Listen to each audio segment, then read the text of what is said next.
Halo, apa kabar teman-teman? Kembali dengan saya Sandi Suryaman. Dan Anda tahu apa yang saya akan ucapkan berikutnya, yaitu salam EO.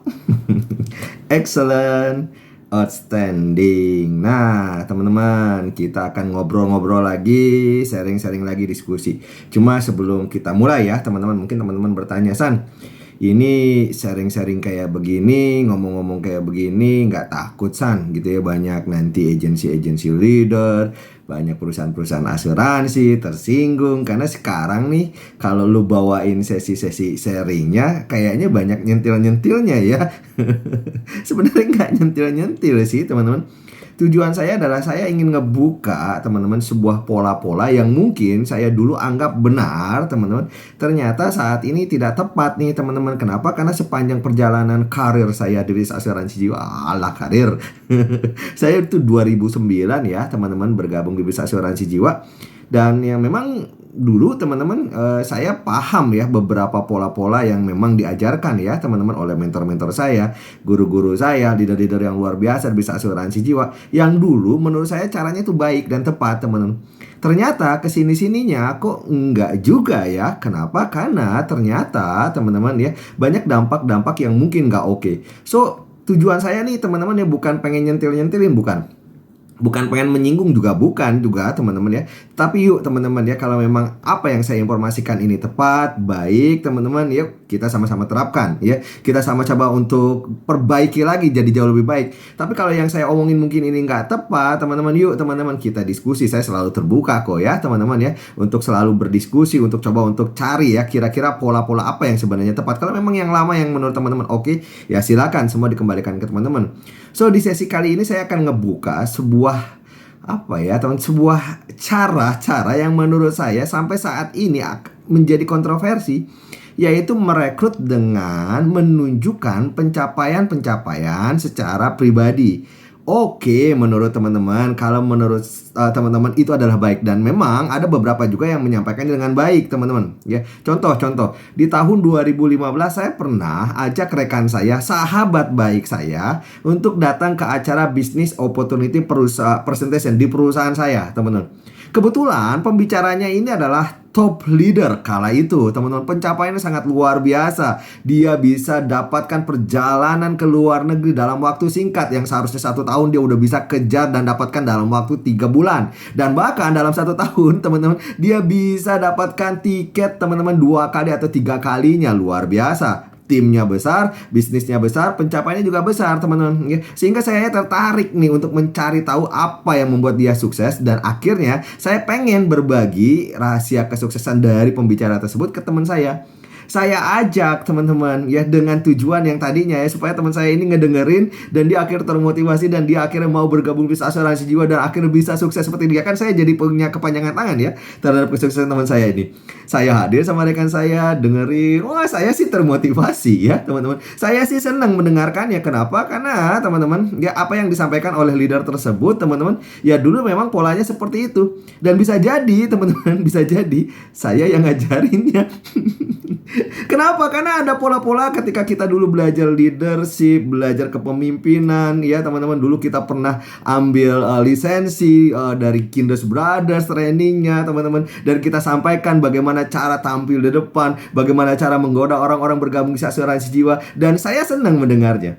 Hanya saja teman-teman ketika selesai acara, saya ngobrol sama teman saya, ajak makan siang lah. Saya tanya ke teman saya, bro, gimana menurut lo? Oke kan orang tersebut? Gimana menurut lo bisnis bisnis ini oke kan ya? Gimana lo akhirnya mau gabung kan ya?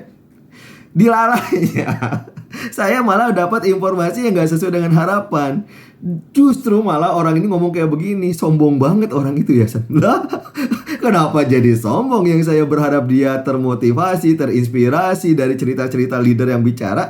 Malah teman-teman frame yang ada di kepalanya, bingkai yang ada di kepalanya malah berkata leader ini sombong. Teman saya bilang, sombong banget ya San. Oke, kalau dia pengen punya mobil, so what? Dia bilang kayak gitu. Oke, kalau dia punya rumah, so what? Oke, kalau dia jalan-jalan ke luar negeri, ya berapa kali jalan-jalan ke luar negeri, hampir 5 benua, ya sudah 5 benua dia kunjungin dengan segala fasilitasnya, so what? Dia nanya kayak begitu. Saya bilang, so what? Bukankah itu yang diinginkan oleh orang? Bukankah itu yang diinginkan oleh semua orang? Bukankah itu yang diidam-idamkan? Saya ngomong kayak begitu. Dia bilang, enggak semua, San. Enggak, gue tuh enggak pengen jalan-jalan ke luar negeri, enggak. Gue tuh enggak pengen punya mobil mewah, enggak. Mobilnya ya seadanya aja, yang penting gue nyaman, aman, itu aja tujuan gue. Enggak, gue enggak pengen punya rumah mewah, ya percuma kalau rumah mewah cuma anak dua sama istri gue doang lagi yang juga rumah mewah. Mungkin nanti akan ada biaya-biaya yang mungkin gue nggak bisa kontrol. Ya mungkin kalau memang rumah mewah oke lah, tapi enggak yang seperti itu juga, yang enggak digambarin sama leader juga. Dia bilang kayak gitu. Terus saya tanya, emang apa impian lu, bro? Emang apa harapan lu? Dia bilang kayak begini ya, San, ya, semua orang pengen hidupnya bahagia. Dan ukuran kebahagiaan orang itu berbeda-beda. Jadi kalau leader tersebut menyampaikan bahwa lu bisa nyampe bahagia dengan dapat mobil, dengan perjalanan ke luar negeri, dengan ke rumah, itu kan dia, nggak ke gua. Terus saya tanya gitu, emang bahagia lu ukurannya apa? Dia bilang, bahagia gua ukurannya adalah orang tua gua sehat, San. Percuma kalau gua kaya, orang tua gua nggak kaya, San. Gua nggak didengerin nih, gua nggak diceritain sama leader itu gimana orang tuanya, di mana orang tuanya saat ini, sehat gak orang tuanya. Gua nggak dengar tuh cerita itu dari itu. Saya bilang bener juga ya. Terus dia bilang ya, ukuran kebahagiaan saya adalah anak-anak saya bisa sekolah di tempat terbaik, dia dapat fasilitas dari sekolahnya, dia bisa ikut ekskul sesuai dengan hobinya, dia akhirnya menjadi anak-anak yang luar biasa, anak-anak yang berbakti, anak-anak yang soleh dan soleha. Itu yang gue ingin dengar. Kayaknya nggak diceritakan tadi. Bener juga ya.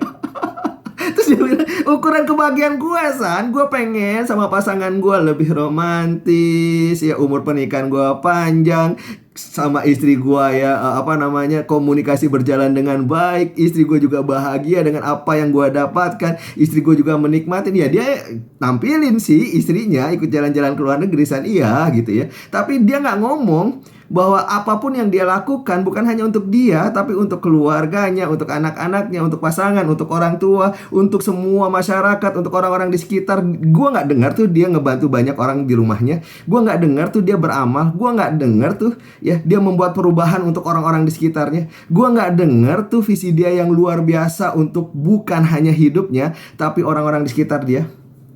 San, kalau orang punya ukuran kebahagiaan bermanfaat untuk orang lain, direkrut dengan cara kayak gitu, kayaknya enggak deh, San. Saya jadi mikir, iya juga ya. Bener juga ya, ada orang-orang seperti ini, ada. Ada orang yang termotivasi karena uang, ada. Pengen beli mobil, ada. Mobilnya pengen mewah, ada. Mobilnya pengen jadi 2, ada. Jadi 3, 4, 5, 6, 7, 8, 9, 10, ada. Tapi kan ada juga orang-orang kayak gitu ya. So, saya udah mulai berpikir nih gitu ya, apa iya benar merekrut dengan cara menunjukkan prestasi, menunjukkan materi, income cukup baik? Di satu sisi bisa ya teman-teman ya, untuk bisa mendorong mereka pada akhirnya ingin hidupnya lebih baik. Tapi pertanyaannya bagaimana dengan mereka yang sudah merasa hidupnya baik nih? Maksudnya apa nih, San? Contoh ya.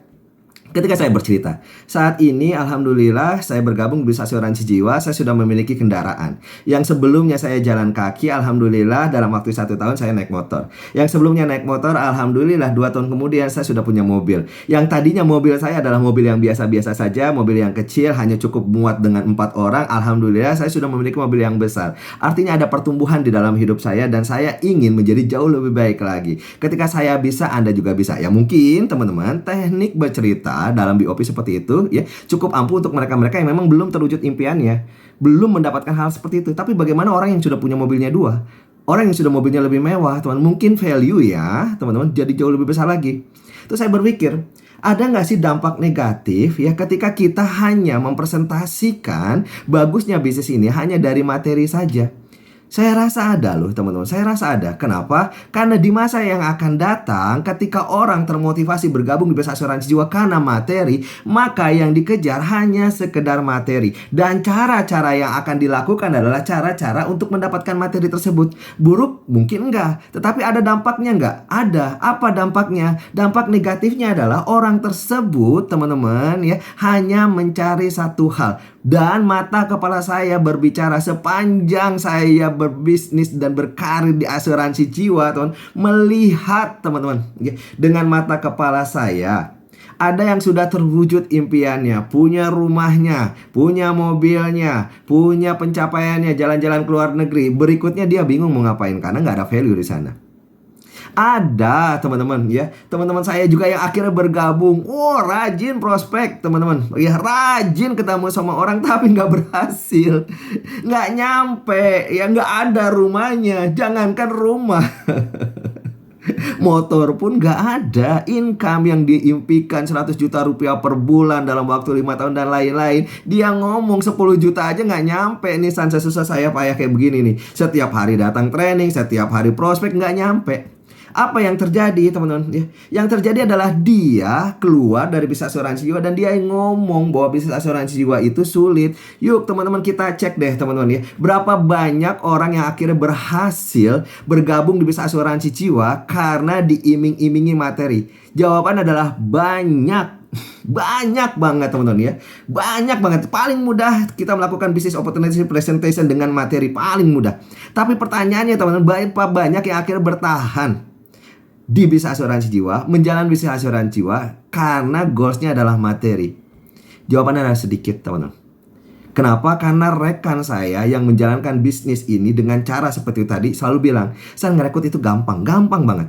Yang paling sulit adalah membuat mereka akhirnya bertahan. Ya, kenapa? Karena mereka hanya termotivasi dari satu sisi, yaitu mendapatkan materi. So teman-teman coba rubah cara pandangnya. Bisa jadi dikombinasikan dengan apa? Dengan adanya value di situ. Dengan apa? Dengan adanya visi di situ. Dengan apa? Dengan adanya misi di situ. Dengan apa? Dengan adanya kebermanfaatan di situ. So teman-teman ketika dia bergabung di asuransi jiwa, buat rekan-rekan saya yang tadi, yang pada akhirnya kenyataan jauh dari harapan, yang pengen duit 100 juta ternyata income-nya nggak nyampe 10 juta, dia pasti akan bertahan. Kenapa? Karena dia tahu semakin banyak prospek, semakin banyak ketemu orang, semakin banyak mengedukasi, mungkin uangnya belum bertambah saat itu, tetapi pahalanya bertambah, tetapi relasinya bertambah, tetapi kemampuan bicaranya bertambah, tetapi kebijaksanaannya bertambah, kesabarannya bertambah. Bukankah itu lebih banyak didapatkannya?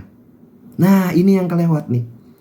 Buat teman saya yang pada akhirnya sukses bisa asuransi jiwa, rumahnya gede ya, mobilnya 2 teman-teman ya, pada akhirnya bingung ya kemana lagi arahnya, dan dia akan selalu terus termotivasi. Kenapa? Iya, rumahnya sudah dapat ya, iya mobilnya sudah dapat. Bagaimana orang-orang di sekitar saya nih? Apakah rumahnya jauh lebih layak dibandingkan dengan sebelumnya? Apakah kendaraannya jauh lebih layak dibandingkan sebelumnya? Apa value saya di masyarakat? Saya ikut senang gak sih ketika mereka yang pada akhirnya gak mampu dan akhirnya bisa terwujud impiannya? Saya merasa happy gak sih ketika ngelihat anak-anak jalanan masih meminta-minta? Apa tanggung jawab saya ke sana? Bukankah sukses ya artinya memiliki tanggung jawab? Bukankah kaya artinya memiliki tanggung jawab? Untuk apa? Untuk mereka-mereka yang kekurangan di sekitar kita. So teman-teman ya, di bisnis asuransi jiwa banyak hal yang bisa disampaikan. Seandainya kita bisa mengkolaborasikan pencapaian kita, prestasinya kita dengan value dan visi yang akan kita sampaikan, bahwa ketika saya berbisnis asuransi jiwa, saya akan mengedukasi semakin banyak masyarakat Indonesia terencana keuangannya dan terwujud keuangannya dengan memiliki produk asuransi jiwa. Dan semakin baik income-nya, semakin baik pertumbuhannya, semakin baik dirinya, semakin baik nilai ibadahnya, semakin banyak yang bisa diberikan. Akhirnya orang-orang tersebut adalah orang-orang yang merasa bahagia karena fulfill hidupnya. Kenapa enggak juga menjalankan bisnis asuransi jiwa? Teman-teman, saya balikan lagi kepada teman-teman. Ketika Anda melakukan bisnis atau opportunity presentation, apa yang akan Anda sampaikan? Hanya sekedar flexing-flexing, materi-materi saja, atau sudah mulai Anda gabungkan, masukkan value dan lain-lainnya? Saya Sandri Suryaman. Salam EO.